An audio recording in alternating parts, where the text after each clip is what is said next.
Contradictory emotional or psychological attitude may lead to A. Ambidexterity, B. Confidence, C. Ambivalence, or D. Certainty. Ang tamang sagot po natin for number 5 ay walang iba kundi, okay, it's letter C. It's ambivalence. Right? Basically po, ang ambivalence, mixed feelings po yan. Ano? Mixed feelings po yan. Ito po, sabi nga, contradictory. Ano? Parang kumbaga, contradicting yung iyong mga naiisip, yung iyong mga emosyon, no? Yung iyong attitude. For example, ayan, nakakita ako ng taong nadapa o taong nauntog sa jeep.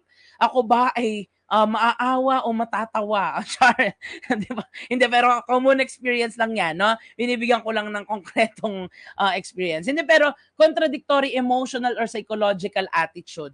Kapag sakaling ganito na nagko-contradict, no? Parang ano to, no? Parang synonymous dun sa konsepto natin ng dilemma ng ethics.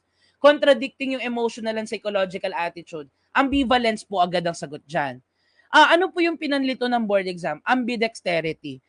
Kung atin pong uunawain yon, ang ambidexterity, ito po yung kakayahan ng tao na sumulat gamit ang dalawa niyang kamay.